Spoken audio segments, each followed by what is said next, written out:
What's going on, family out there? This is your host, John, aka Jay David, and you are tuned into another episode of Cavalier Convos podcast. And tonight we got a really dope conversation, dope panel. Got my brother Kenny here with me. What's good, Kenny? Yo. Got my brother Dwayne in the building. Yo. And we got a new guest, my brother from back in the days at Elmont, New York. My brother Victor Bloise, man. Brother, appreciate you being on, my man. You said Yes, Elmont? sir. Yes, sir. Elmont, Long Thank you. Island. Yeah, man. So I guess, man, we Yeah, gonna get into Elmont, man, Elmont. It's a small place in Long Island. Yeah. It's like the first town in Long Island. Basically, Yeah. when you cross over Queens and you hit Long Island, Elmont's like the first town, basically. So Gotcha. I think me and Vic known each other since seventh grade, but probably before then, because like we used to play ball all the time and stuff like that. So you know, what I mean, It's just me. I stopped growing, and you got too tall for us. So you flipped off, and you playing ball somewhere else. You know. yeah, man. So and we've known each other for a little bit, man, for a good portion of our lives, and just reconnected with the brother recently, and he's got a dope company, man. And I think we're gonna get into that and kind of talk about that, and but I think in a time like this with what's going on, I think our people need to most definitely have a conversation about this in regards to defending ourselves, protecting ourselves. So I guess, Vic, man, give me a little history, man. Kind of tell them your story real quick, man, and go over that real quick, before we get into everything else. All right, man. Definitely, man. I'm 32 years of age, man. My name is Victor Bloise, New York relative, New York native. Came up. Basically, I started playing basketball when I was at a young age of 7 years old. Like Jay said, I know him for a long time. You know what I'm saying? Speaking of that, it's funny. You sound just like your dad, bro. Just hearing you speak, you sound just like your dad, bro. Salute. But anyway, man, it's like I started this company in early 2018. And a lot of people speak to me as if I started this company about 5 years ago. It's still pretty brand new. I run a brand in the gun industry called GrippyTek. GrippyTekVB. I put the VB on there just to let people know that this is solidified, basically 100% mine, owned black company by a black man. VB stands for Victor Bloise. So basically it's a brand that has been growing. I got a lot of people behind my product right now. It's basically a magnetic holster. Basically helps people mount their firearm, whether you're in a vehicle, whether you're in an office, whether you're in your bed. You can mount this and install this GrippyTek magnet, and it'll hold your firearm in place. That way, if you're ever in danger and something's ever happening, you can actually access and get your firearm that much quicker. So it's a pretty cool device. Like I said, man, only been in the industry for 2 years, learning a lot. Yeah, man, and basically, my mission is basically to get as much black people armed legally that I can. And basically just give the knowledge out there that a lot of us are missing. So what motivated you? Like obviously, owning your own business, there's obviously motivations in regards to doing it. But what motivated you to kind of start that company specifically, that kind of company specifically? Oh man, so great question. When I was 6 years old, bro, I got shot when I was 6 years old. My story goes like this. When life gives you lemons, you could turn lemonade into it. So I say that to say this. When I was 6 years old, I got shot by my cousin, basically, family not taking care of the firearm and just not firearm safety being taught to the kids or in a home setting. I got shot by my cousin. I knew to myself growing up that I would always go full circle with this gun thing, knowing that I wouldn't stray away from it, but I would want to come back to it just to teach the people, the proper way to do these type of things. So to answer your question is, man, I got shot at 6 years old by a gun. So I knew that, facts tell, but story sells. You know what I'm saying? Yeah. And I knew once I could tell people my story about me getting shot and still being able to live and tell my story and just tell how I flipped it around to where now I'm making, money off of firearms, I thought that would be a great story to tell, And also on top of that, being a part of me getting shot, also, to me, I feel like it's deep ingrained in my blood. My father was an entrepreneur as well. I don't know if you remember, Jay, but in Elmont, there was like a period, a few months where I was selling shirts out of my locker. And that was my father's T-shirt printing business. So, you know what I'm saying? So it was just ingrained in me from young. You know what I mean? I always felt like entrepreneur was the way to go. And I've been blessed to actually be 1-0 right now. This is my first company I've started, and we making some headway right now, man. Yeah, I've noticed, man, that I've been peeping for a while. I think you had an ad on We Buy Black. I remember that.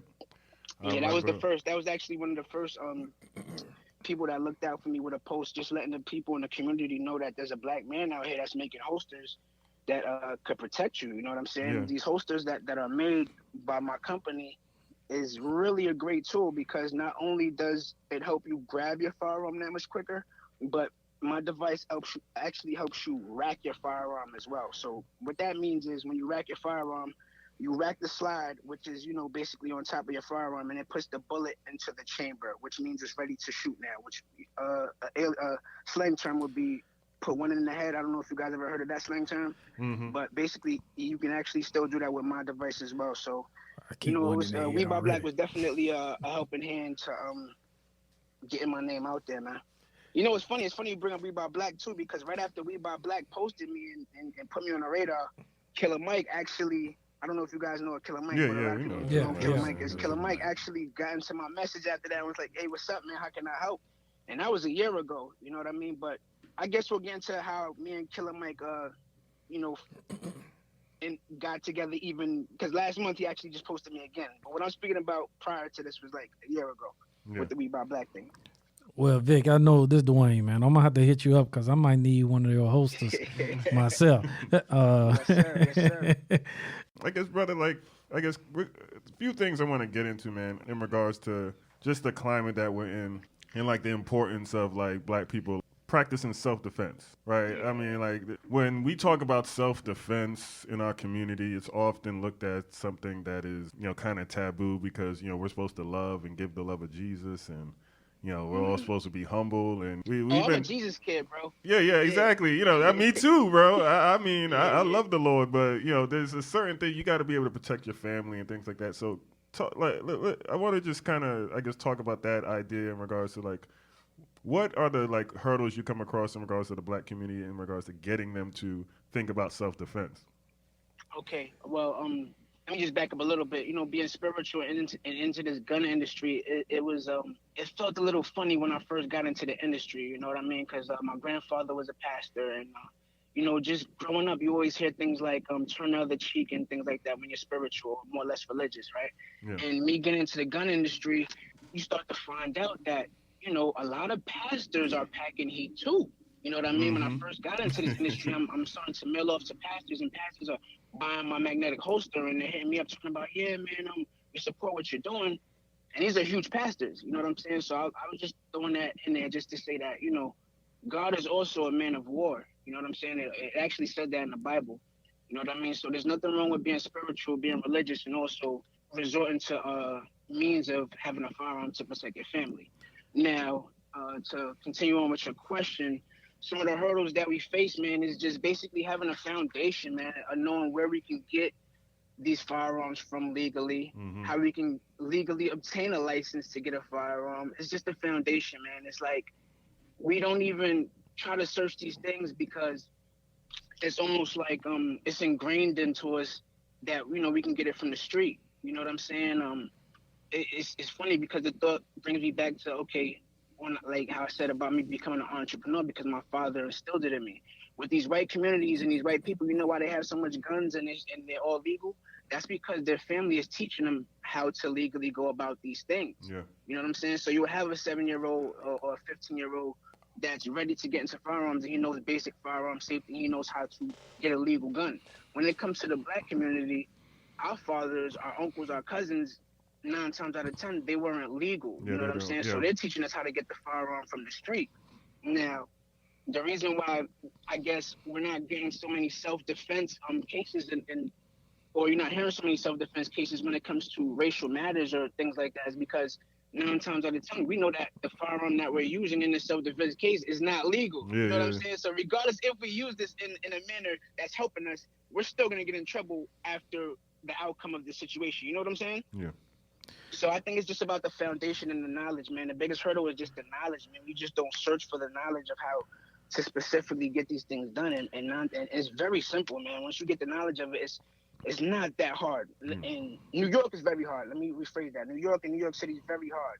But once you're in the South, man, North Carolina, Georgia, Texas, Florida, It's literally 1, 2, 3, and you can walk out Yeah. that sheriff's office with your license, man. Dwayne, go ahead. One thing, Vic, I'm with you. My father was a pastor also, so he had a firearm. So it's not that you have to protect your house. It's not saying that that's the first thing you grab. But if you see somebody breaking into your house, you got to protect your household. So that's one thing they'll say. You still got to protect your family. Absolutely. But like you say, the hurdles with the community, one thing I could tell you as blacks, we are scared to get the background check. A lot of us are scared to get the background check because when you got to get a concealed weapon, people are, oh, I don't want them checking my background. Oh, I don't want them running this. I don't want them running that.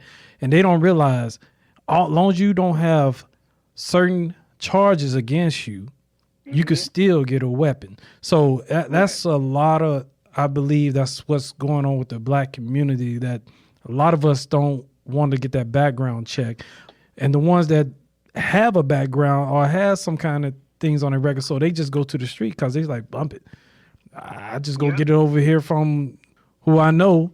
You know, that's where I was taught how to get it from, you know. Yeah. So it's just one of them things that I feel as a black community, we could, they don't realize you could open carry, long as you don't use it, you don't carry it in like no federal buildings, where no establishments that sell alcohol. See, I know this because, you know, Dwayne is military, So, ex-military. you know, things like that. So a lot of guys, they don't know that. And then like you was talking about earlier, I know you said something about we don't teach our kids. A lot of, we don't teach the safety of a weapon. Oh man, yeah. We don't teach our kids how to be safe with weapons because that's why we have a lot of issues and things like that. And people say, "Oh, they could shoot. They could shoot." No, bullets don't have no eyes. Bullets will hit anybody. You know, they don't have no name or nothing. Some people shooting in the crowd. They just luckily might hit somebody. But the thing is, we don't teach safety. I keep mine locked. One, I have a younger son. He's 11. And I keep it locked. So by me keeping it locked, I'm, you know, just letting them know, hey, you don't touch that. But I walk through my kids and let them know, like, hey, this is safety. This is how you actually unload. Or you never hand a weapon to somebody with the barrel pointed directly at them. Mm-hmm. Right. You know, things like that. People don't know that. You know, they just hand a gun to them. No, I never hand a gun to you that's loaded.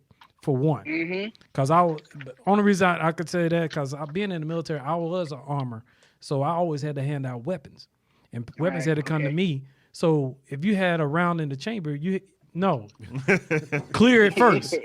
I done seen drill sergeants when I was in the military tackle a soldier because he turned around with his weapon loaded and he flagged a bunch of soldiers, literally tackle him. You when I say that's because they said y'all just don't understand. Any incident, if he trip over a rock, he could hit somebody else. Yeah, that's true. You know what I'm saying? Yeah. So it's the thing is you don't. It's funny because that brings me back to the 4 basic rules of firearm safety, man. Number 1 is treat all firearms if they are loaded. Yep. Number 2, always keep the gun pointed in the safe direction. You know, just certain things like that, man. Like I'm just agreeing with you. You know, just the knowledge of it and letting us know just the basic firearm safety. If we knew these things, we can avoid so much things, man. And also just about the people being scared of their background check, man. I can relate because when I first got into the industry and I didn't know all these certain little back doorways or little ways to get these things done, I was scared myself.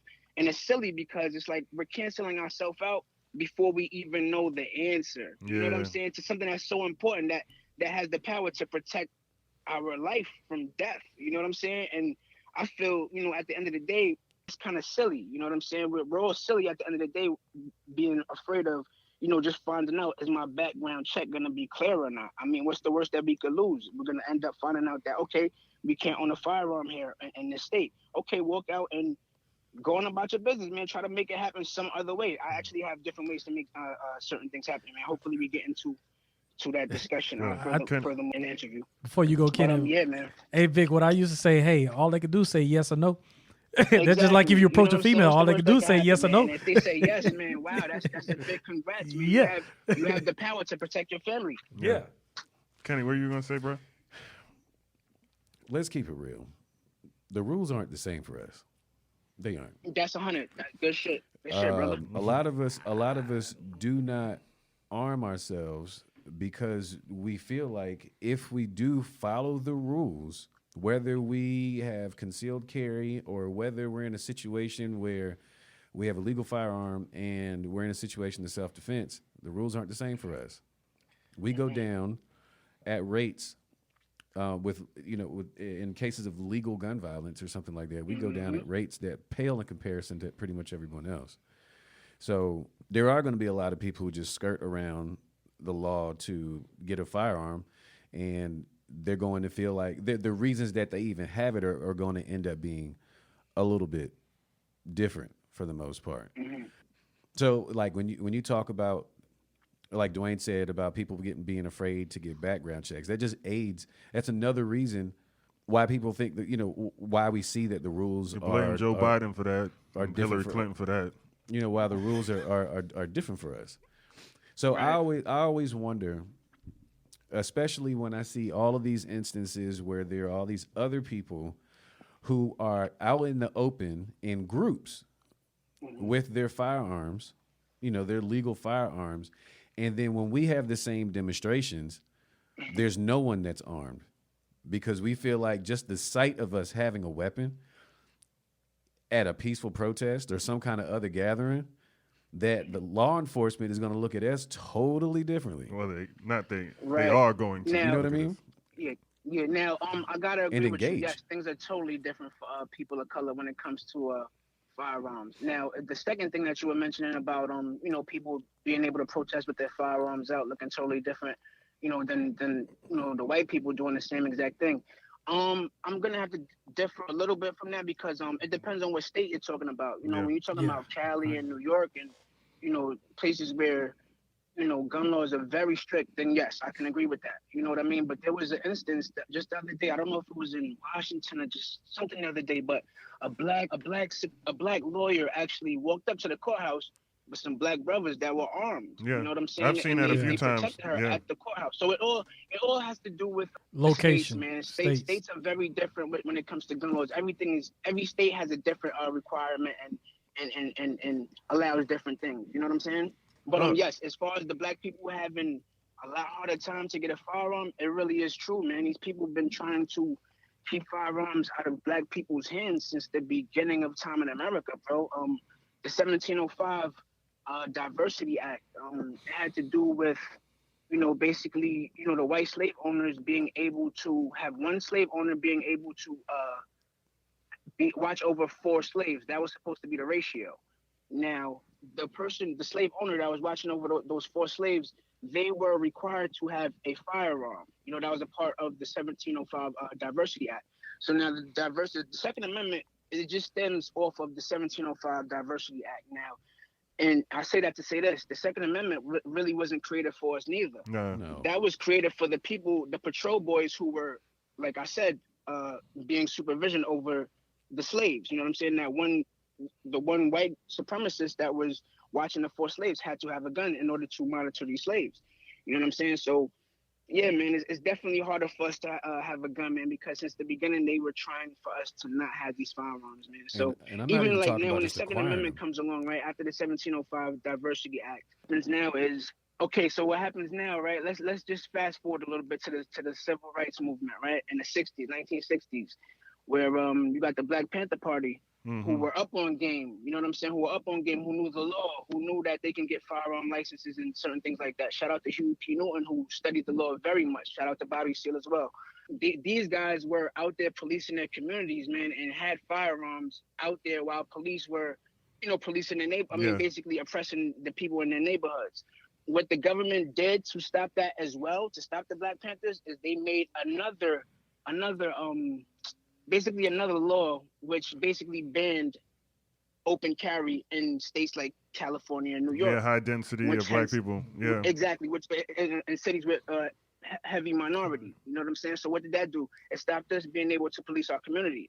So after that happened, now they even passed another law which banned something called the Saturday night specials. The Saturday night specials are a very cheaply made gun.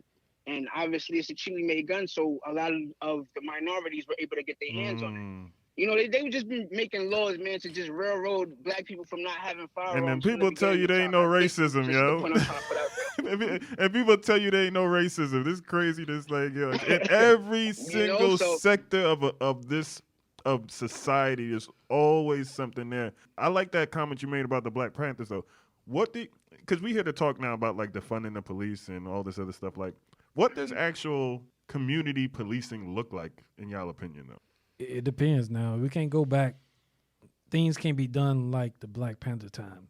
It's a different time and age. We can't do it like that. Police in our community is first starting with mentors and role models, basically coming back to the community, helping our youth. Mm-hmm. That's helping police the community. Now, that's the start.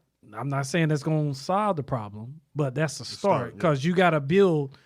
You got to start somewhere because if you build them up to do right and let them know everything they need to know, guess what? When they get older, they could pass it down to somebody else. So we getting better and better.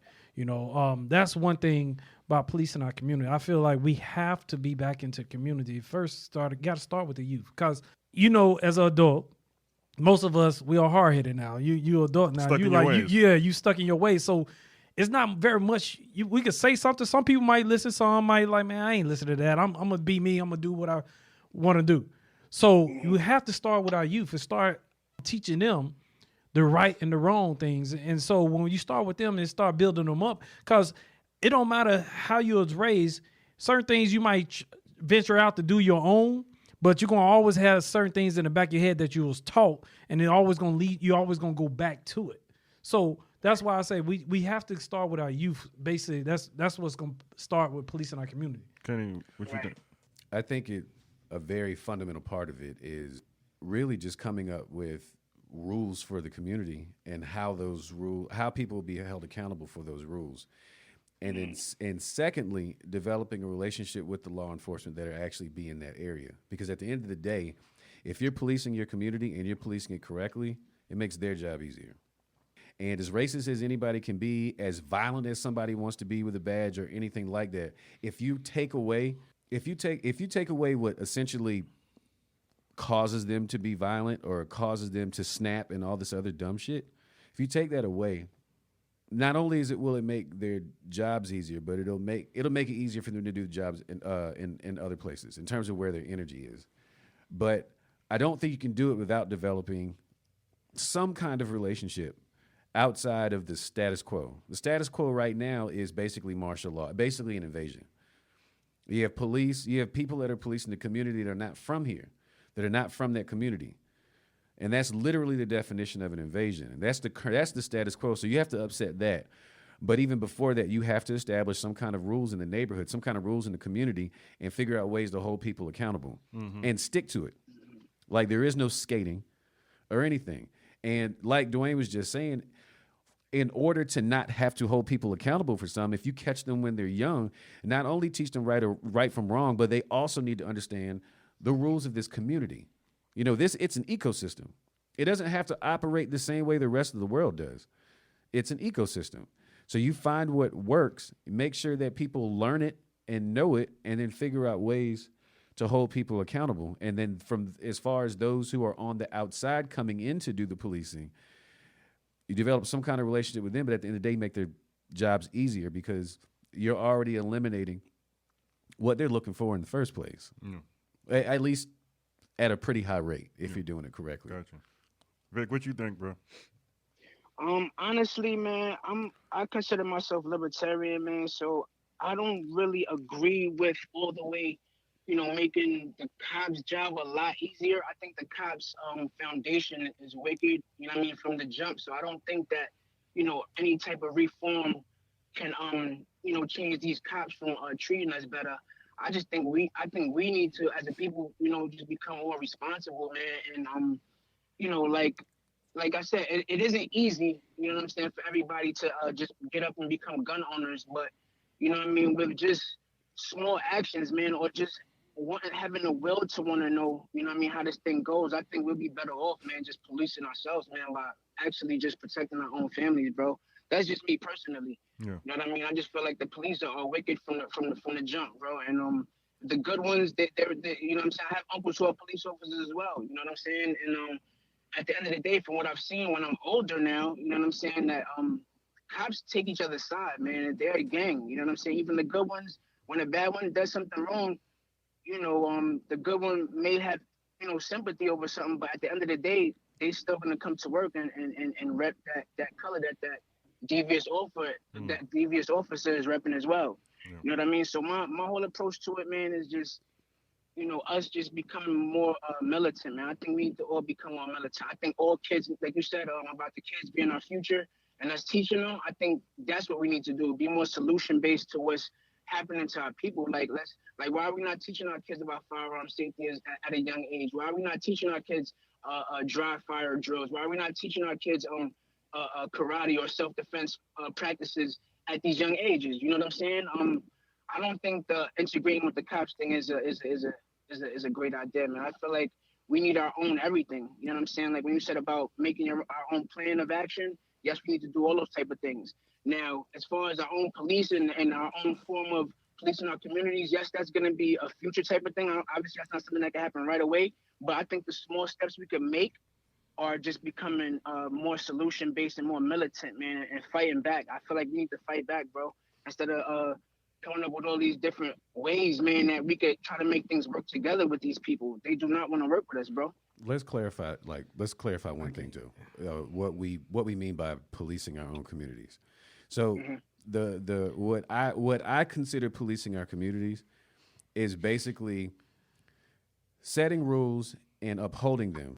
I do not consider it as something where we are jailing people and things of that nature, because that's for the government. That's for the actual cops to do. So I don't consider policing ourselves to have anything to do with the actual penal system, jailing and sentencing and all that. I think that's, in my opinion, is out of our hands. So in terms of holding people accountable, we find our own ways to hold people accountable for the things that we find are violations in that neighborhood or in that community that don't have anything really to do with the police. Now, there are going to be people who are going to violate, that we already know that. And it's going to be outside of the purview of what anything that we can actually do. But because we are policing our own community, there's a certain level of de-escalation before cops actually get involved. And to what you were saying about the evil in terms of like a bunch of bad cops and all that other stuff, like it is what it is. But at the end of the day, if you're taking away basically a lot of crime, those police officers are exposed at that point.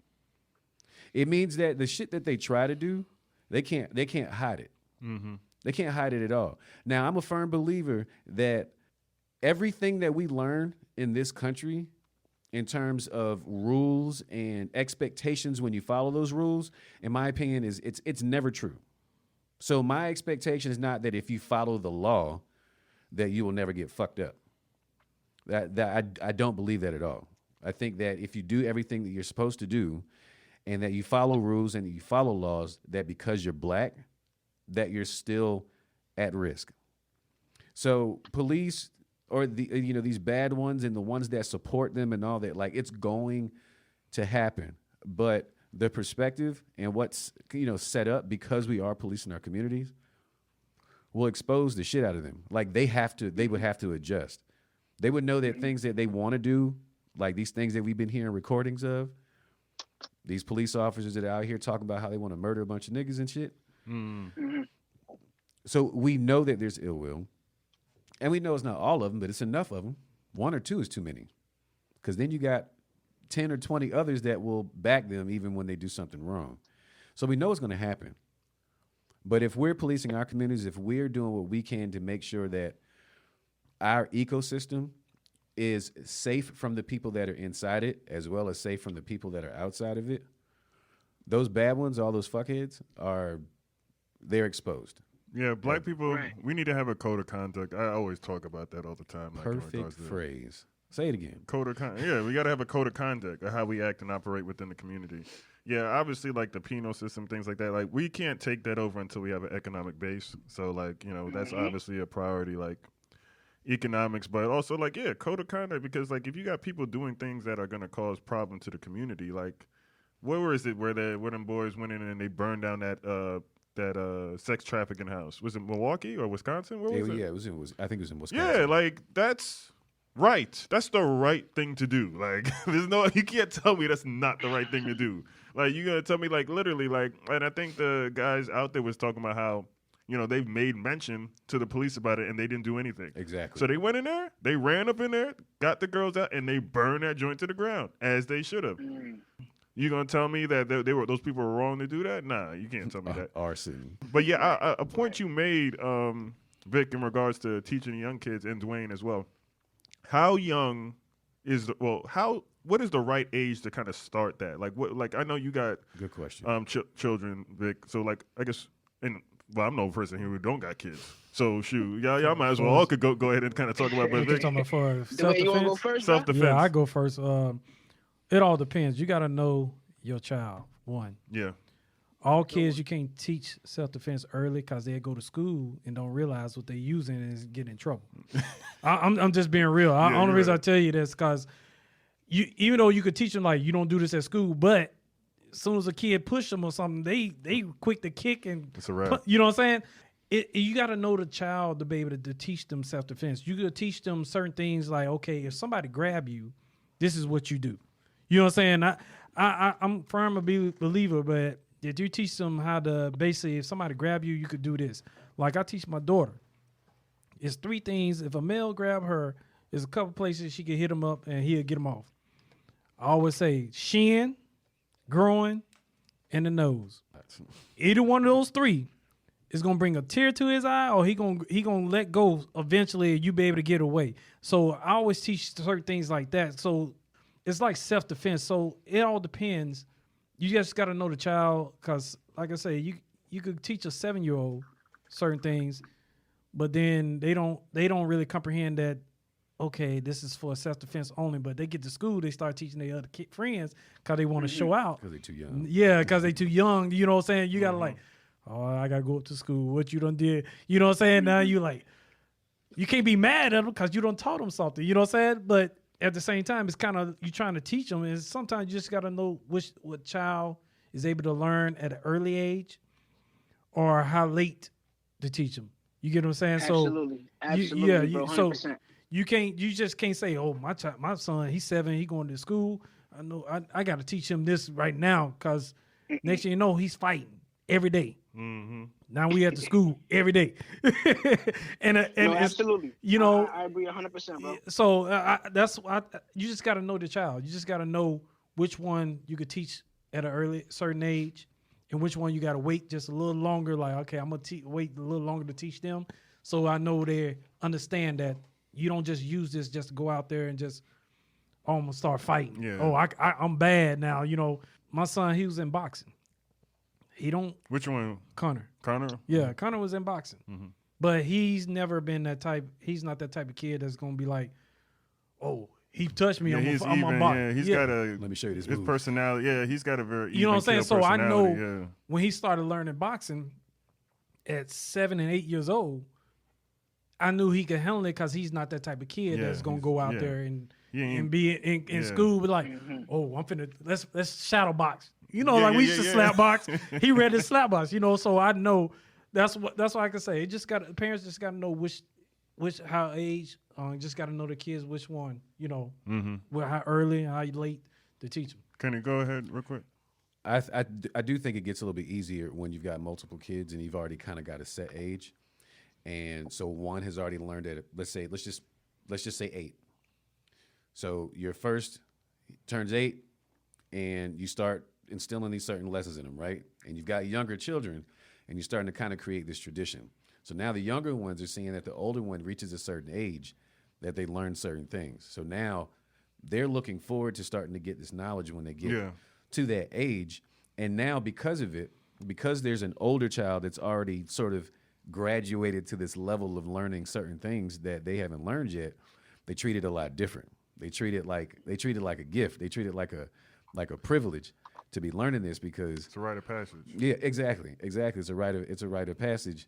So I think it gets easier when you have multiple kids, especially if they're not so far in age apart where it's not really a rite of passage anymore. Because they're seeing it as it's happening. Exactly. Mm-hmm. But when you have, if you have like an only child or children that are really far apart, then you have to, like you just said, like you have to just really think about that child and think to yourself like, when is a good age? And it could be different for your oldest one, and when you taught that one, and then your younger one. Yeah, it like I say, even though you're saying if they closer together and they see the younger see the older one, you still got to know how much I could teach that one. You know what I'm saying? Because the older one might be calm, level-headed, but the younger one might be that firecracker. You know what I'm saying? That I'm like, and you start cracking people. yeah. But the older one now has a responsibility, though. Now, True, I agree. the I older agree one with now that. has a responsibility. You've got younger siblings that have reached the age where they're going to learn all the same stuff that you learn, and let's just say the older one has taken it, they've learned it, they're disciplined with it, and all that. Right? Let's just say that's the oldest one, and now it's time for the next one. They've reached their age and about to learn it. Now you've got this older sibling who they've watched use this the right way. They're not offensive with it. These are defensive techniques. They're not out here getting into fights and all this other stuff. So not only do they look to you as a parent, but now they also have the older sibling as a role model who's already learned these things too. But that older sibling does have a responsibility. Like I say, that one, they still got that one that might You're be right. that. No, you're right. No, you're right. Yeah. You're right. And then it takes, especially if it's like the youngest, now it takes all the older ones. Yeah. To be like, listen, come on, little. Yeah. Vic, I guess in your household, man, I guess how does that kind of work out for you, man? Yeah, man, I can only speak from my experiences, man. I definitely agree with, you got to be responsible enough to know, your children. Obviously, we don't know them. Obviously, they do things behind our back sometimes that we don't know, but you have to know what children is able to receive this message that you're willing to impart in them when you're talking about firearm safety. So, me personally, my child, when she first started learning about firearms, was 7 years old, bro. She was shooting at the gun range at 7 years old. Now, my approach to these guns and firearms with teaching kids is like, when you think about an iron or you think about fire on a stove, you know what I'm saying? When you're thinking about an iron or whatever that may be hot, because the kid doesn't know that it's hot or not, they're gonna touch that iron and get burnt by it because they do not know if that iron is hot. They do not know the consequence of touching this, of what's gonna happen if they touch that iron. So now me telling my kids about firearms, and they touch it almost every single day. We practice and train every day because, okay, say we do not go to the range. We do simple things like dry fire drills or we clean our firearms or just little things like that. You know what I mean? Firearms are not a big thing to my kid anymore. And I say that in a sense of meaning like, okay, when you find another kid who's never seen a firearm and they see a gun and it's like, oh my God, I see this 9mm on the floor, this Glock, and it's like, yo, this is my first time touching it. Let me go hold it. Now you're holding it. And because you never touched it before and because nobody's ever taught you about this firearm, something very wrong could happen in that situation. You know what I'm saying? So my whole approach was just teaching them from young, man. I got two daughters. I got a 5-year-old and I have she's 10 years old now. I've been teaching my kids since 7 years old. Now my 5-year-old has not been to the range shooting yet, but she does all the dry fire drills, all the in-home training drills that we do, like pistol nomenclature and just knowing all the parts of the firearms. My kids know all of that type of stuff. So for me, it's, as far as what's the earliest age to put your children in there, I think 7 is a good age, man. And like I said, you must know your child. Obviously, you wouldn't bring little Johnny who always drops the milk off the table or always breaks, the glass that you might be drinking out of. You know what I'm saying? You wouldn't bring that child to hold a firearm and shoot a 22 or a 9mm. You know what I mean? So back to just what I said prior to it was just, yes, you must know your child, but you also must educate them on the firearm because they won't be so fast to use it on someone if they know the dangers of it. If they knew so much about it, I don't think it's almost like fighting. Like you say, your son boxes, right? I had a different approach of boxing growing up. I was boxing too. And I didn't want to go to school and fight kids because I knew my hands could work. I know I'm going to end up fucking this kid up. So I didn't want to use my hands. So now I take that same approach with my kids with the firearm. It's like, okay, you know what this thing could do. I teach you every single day that, you know what I'm saying? This could take somebody's life, but this also can protect your life. I don't think my kids, I feel my kids are smart enough to, stray away from that and not use it because they know the dangers of it. So, I believe, man, kids should be knowing about firearms from a very young age, man, from a very young age, so they could protect themselves and also not have what's happening to a whole bunch of these kids that's going on in America. A lot of kids are dying from firearms, man. So you know what you did though? You made other kids safe or safer because if your kids are around other kids who are having conversations about guns, when they say something wrong or that just doesn't sound right, your kids are going to be the ones to say something like, yo, like that's not really how it is, or that's not what you do, or why in the world would you think that? Because when it comes to like you're talking about boxing, we're talking about guns, we're talking about all these different things, there's a different level of discipline that goes along with it. When you're in it.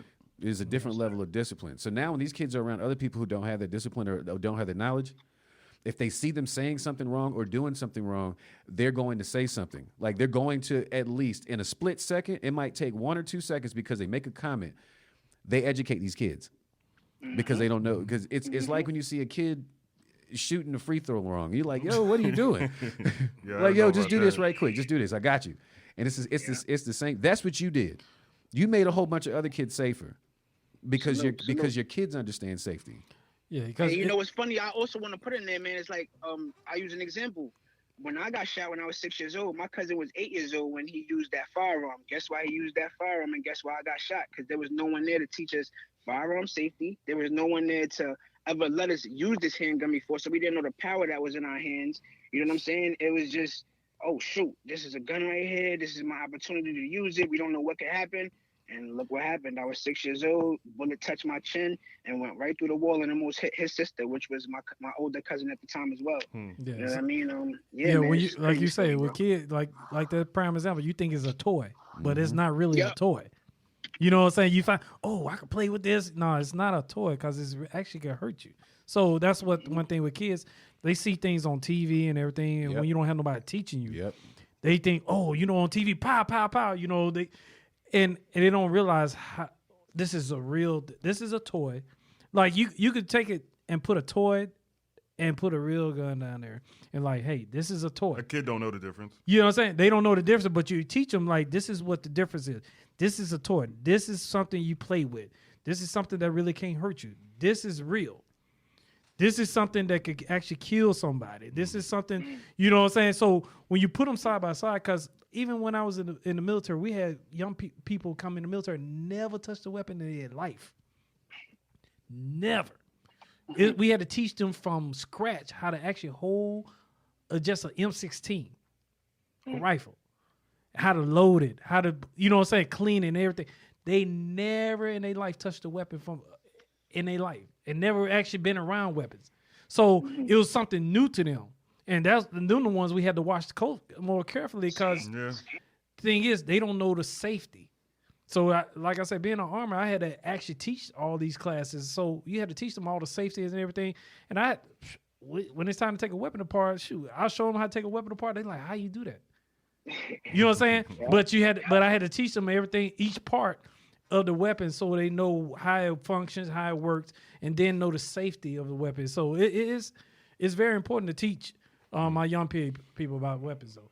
I got a question, and this is like a thing that always like tricks me up because in regards to New York, right? We hear about the gun laws in New York, man, and it's like one of the hardest places. What are the actual gun laws in New York? What is the process? What is the litigation in regards to possessing a firearm, a permit?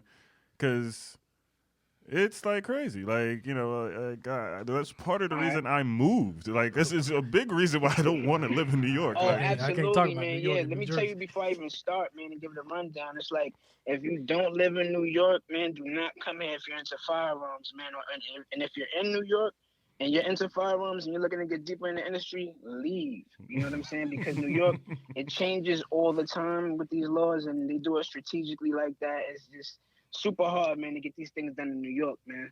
So, I mean, everybody starts off with basically the New York Safe Act, man, in 2013. I think Cuomo was behind that. You know what I'm saying? Shout out to Cuomo for everything else he's been doing, as far as holding New York down with the COVID and, really stepping up. But when it comes to firearms, man, the gun industry is not a fan of this guy.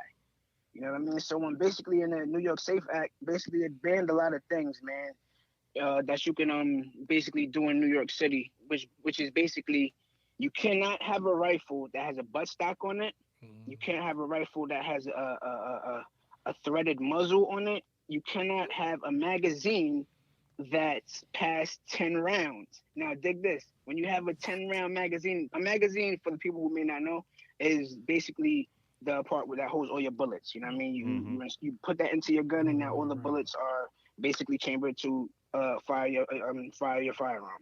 Now, the magazine, you only have 10 10 round magazines now in New York. Now, you can only have 7 rounds in this 10-round magazine. Wait, now, what? think about this. Who are you protecting or even defending with 7 rounds in your magazine? You know what I'm saying? Let's say you get into a gunfight. A lot of people know how to drop their magazine and reload with another magazine. You know what I'm saying? Because obviously you would need more than 7 shots if you're in a real big gunfight. You understand what I'm saying? So those are one of the big things, man, that really sets New York back as far as people being able to do a lot of things that other states are allowed to do. Now, So there is ways to get your. You have any questions? Yeah, I got a question. Do you Yeah. think they doing that for safety, not just trying to discriminate against black? Do you think they doing that more for the safety of because of the area in New York, or like you say, New York, California, certain areas? Do you think they doing that for a certain particular reason? I think it's for police. I don't think exactly. I think it's the safety for the safety of the police officers. You know what I mean? I think it's always a plot to protect the police officers and not the people, man. It's always, I think, minority driven when it comes to these gun laws, bro. All the time. That's just me. I don't think it's protecting the police. I think it's giving them superiority. Yeah. It gives them. Yeah. There you go. I just want to know. Nah, that's what I believe too. That's what I believe too. But go ahead, Vic. You know, so we basically have 3 different basically we're gonna go through 3 different things: the rifle, the shotgun, and the pistol. So, like I said, we already went through the rifle. You know, with the New York Safe Act, you can't do certain things on your rifle. Now, in order to make we have something called compliance. Obviously, you can make your rifle compliant. In order to make your New York rifle compliant, you can have and install your magazine to be non-detachable, which means your magazine cannot leave your rifle.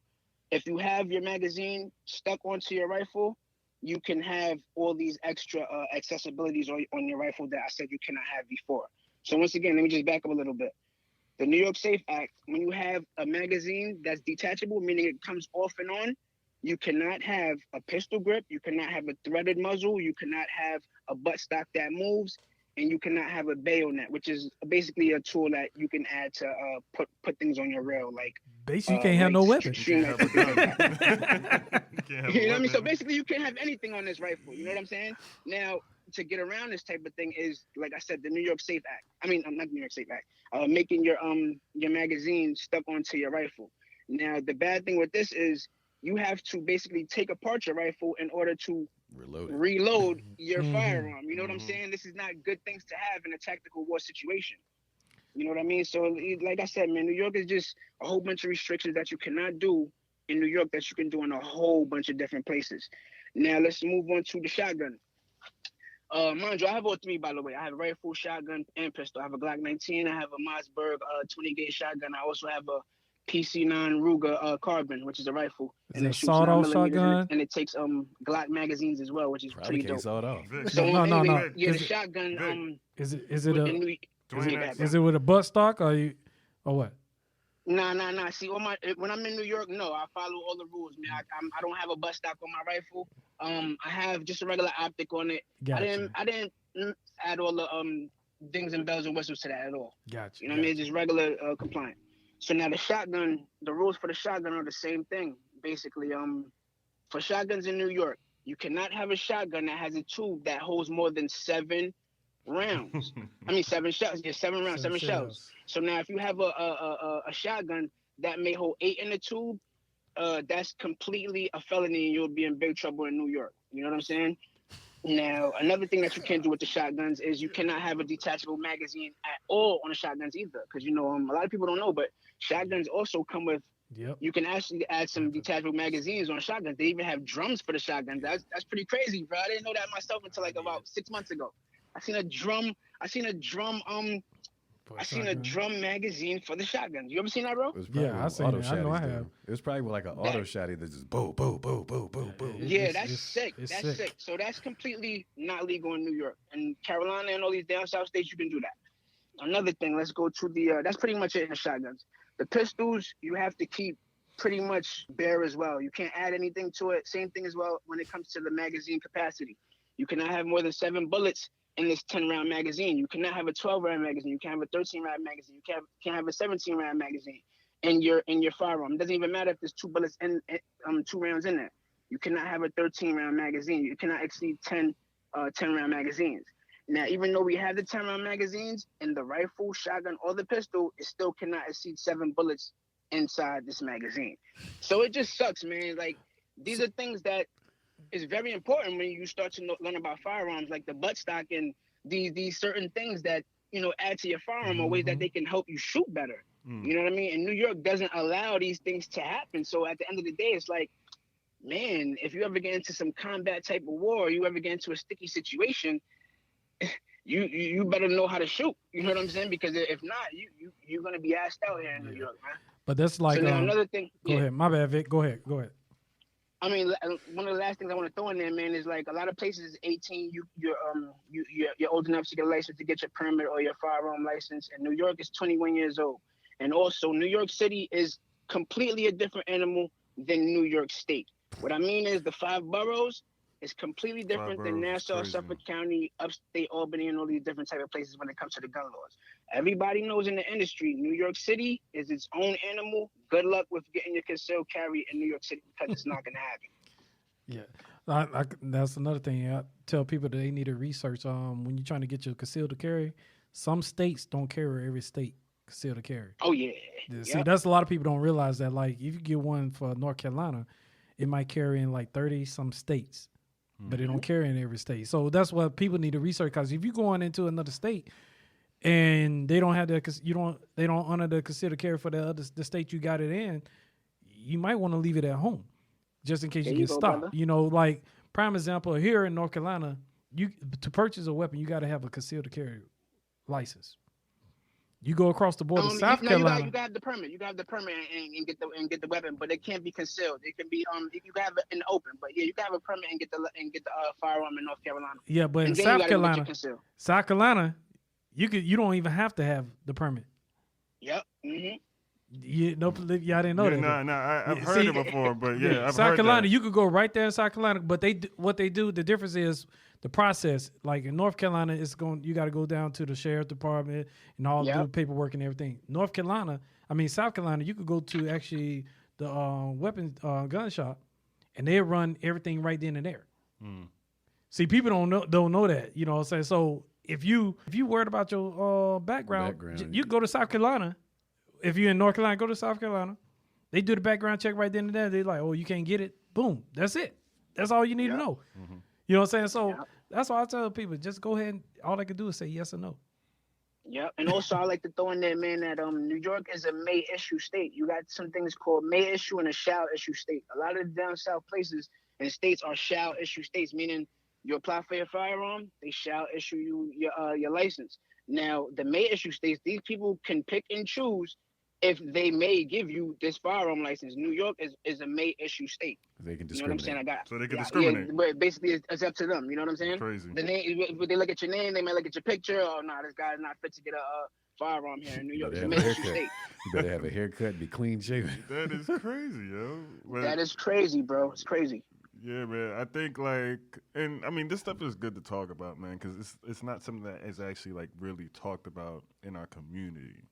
You know, I think we just, and like I always go back to think about like, when I saw like during the COVID joint when, white people were going up to the state offices and courthouses with rifles. And, people are like, well, black people couldn't do that. I'm like,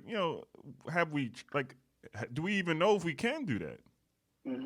I mean, like my thing is like, and I think in our community is just like so much trauma, man, and so much like centuries of just like not being able to do anything that we just automatically assume that that we can't do nothing.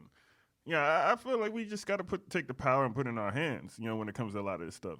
So, like, having, like, brothers like you who, are in this industry and are, like, trying to put people on and give people understanding and better knowledge of what's going on out there and exactly how they can empower themselves and protect their family and protect themselves, I think it's good, man. I think it's most definitely good. I guess y'all got any questions y'all want to give my man Vic, man? Like, this is a general question. This is for everybody. So I think that everyone should be armed. And I also think that if you're going to be armed, that you should be licensed to conceal carry. I think without a concealed carry license, there's no point in having a gun when it comes to self-defense, because that's what most people who don't even have any knowledge about guns, that's why they buy them. They buy them for quote-unquote self-defense. So in my opinion, if you don't have a concealed carry, then pretty much any time that you would need that weapon, you're not going to be able to get to it, because you don't have it on you. So my question for everybody is, what are your personal beliefs on why and how you should own a gun and why? Like, what you may think is pointless about a gun in terms of how people get it, and what you think is absolutely mandatory if you're going to own one. Dwayne, you can go. Go ahead. One, I don't agree everybody need a gun. I'm strongly. I don't believe everybody need to have firearms. I'm sorry, because everybody is not responsible. That's for one.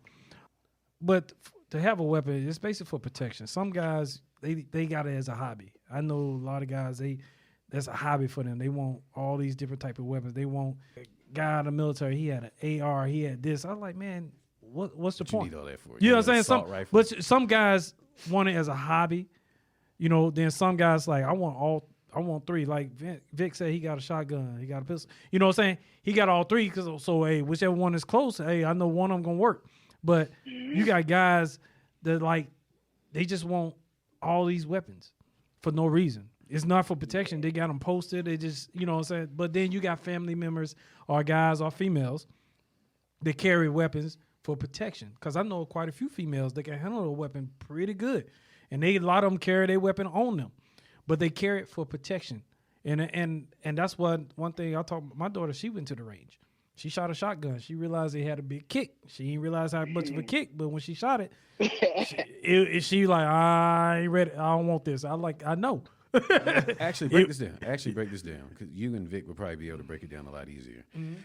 Specifically define concealed carry, so that for anybody who's listening, they understand what is a concealed carry and what's an open carry. Like, what are the definitions? Go ahead, Vic. All right, so yeah, man. I mean, basically, it's self-explanatory. Sometimes you might hear the term CCW. That might turn a lot of people off, or actually makes a lot of people when they see that. But that just stands for concealed carry weapon. It's just a license that you get that allows you to conceal your weapon. So you know what I mean? You get to carry with a holster that's inside the waistband, meaning you can put your shirt over it and conceal your weapon. Okay, you know so what I mean? This is why concealing the weapon is not always just on your body as well. You can conceal the weapon with my product, actually, with the GrippyTek magnetic holster. If you put it in a certain way in your vehicle where it's underneath your dashboard or it's right by your leg where nobody else can see it, this is exactly why I asked the question. A concealed position as well. So it's just, open carry and having things in the open is just the opposite from concealed, man. And that actually takes away your dangerousness, man. Being concealed, I'm agreeing with what you said earlier, man. Like, being concealed, if you're not concealed, that takes away the whole meaning of having a firearm, man. Because now when you're having it in the open, that actually makes you less dangerous, because guess what? Everybody knows you have a firearm.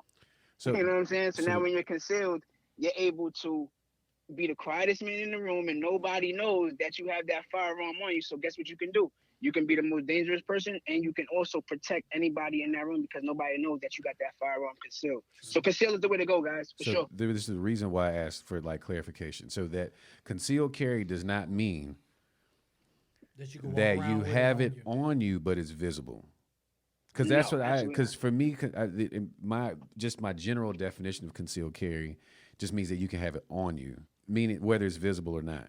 And if you don't have a concealed carry, then you can't have the weapon on you. That's why I'm asking for clarification. So concealed means literally, it just means you can carry it without people seeing it. If you don't have a concealed carry, you can carry it on you. You have to have it, but it has to be visible. Am I Yes. correct?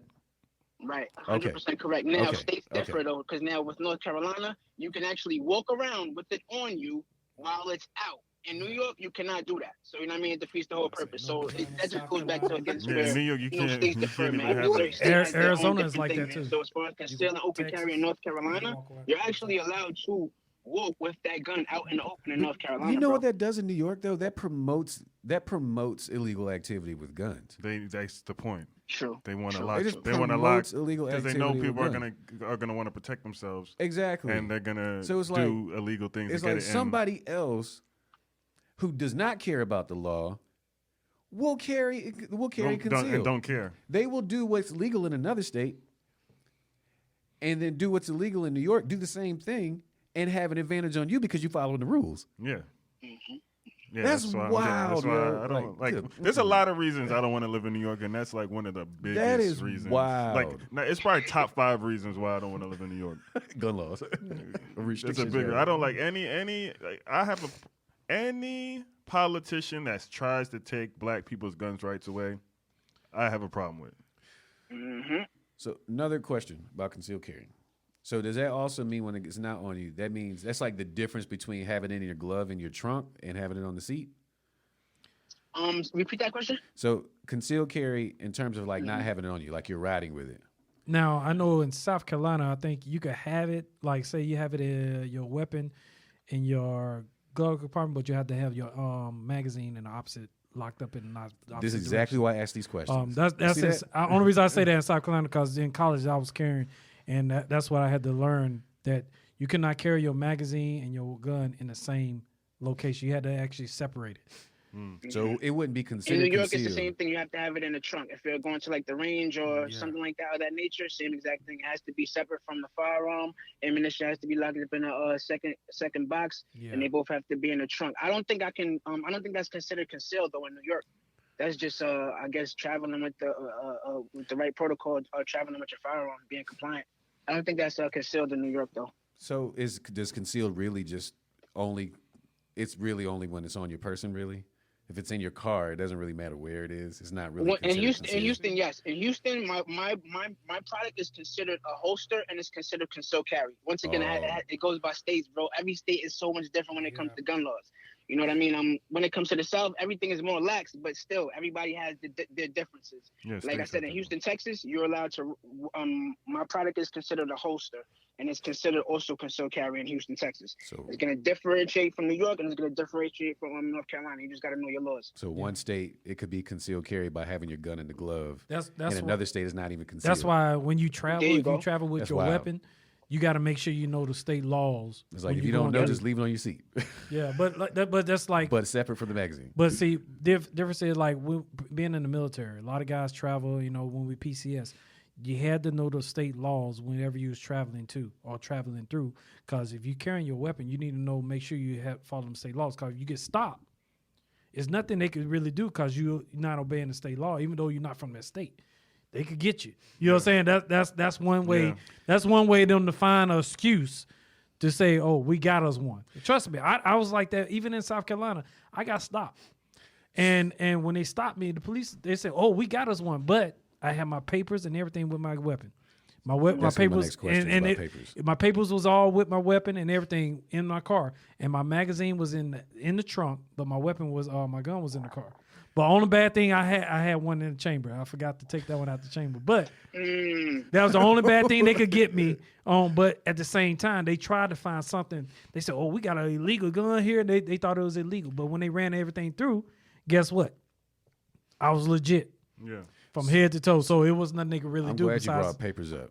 So I'm on the piggyback. Oh, you got it. yeah, well, this is just about papers. Like typically, in terms of having papers on it, does that literally like do they not issue some kind of pocket card, something that's the same size, something that you can keep in your wallet or anything like that? You have weapons. Not just for concealed carry. I'm just talking about on the gun. Period. It depends on the state now again, man. Because yes, Utah does provide you with a card. I feel like it's the North easiest Carolina, thing to do. you got It's like I feel like that would be like a Vic, no-brainer. If Vic's saying it depends on what state. So every state is not the same. Every state laws are not There's the no same. So national, you know what I'm saying. law. So it's not one law for each state. You know what I'm saying, for nationally. So that's why I think the reason why they got it like this. So if People you get do tripped up. carry your weapon across the People get border, tripped up in certain states. yeah. So you got to be careful when you're carrying your weapon across borders. So they got it so different. So you got to be able to obey all laws. I feel like they should in every state when you get licensed that they should issue an actual card that you can carry in your wallet the same Sound way you do easy with than your done. you carry with your It's license. easy, but there's a reason why, bro. There's a reason why. It's a reason. And there's a reason why, and it's not for They the can run benefit your of card the the same way they run the same way they run your yeah, license. of course. But there's not a but there's it's not nothing they do is ever for the people's benefit. So that's just the rules, and that's just kind of the game that's being played. But yeah, just to wrap up, man. I think this was dope, man. This was really dope, Shit, help man. me. Yeah, this is really dope, man. So I appreciate Definitely, you, man. brother. Thank you for having me, Yeah, man. Vic, It's a man. pleasure. Yeah, most definitely, man. Gotta get you back on soon, man. Because there's a lot more we want to discuss, but Oh my God, there's so much I want to say, bro. There's so much more. You gotta get me back in here, man. Yeah, we gonna do something else, man. We gonna get you back in again. But yeah, this is could go on forever. yeah. I appreciate this, man. This was really good, man. It's Can I very say one enlightening. thing? Go ahead, Dwayne. Hey, this is one thing we need to tell the black folks. Study. Learn everything about the laws. That's the only way that they cannot stop you.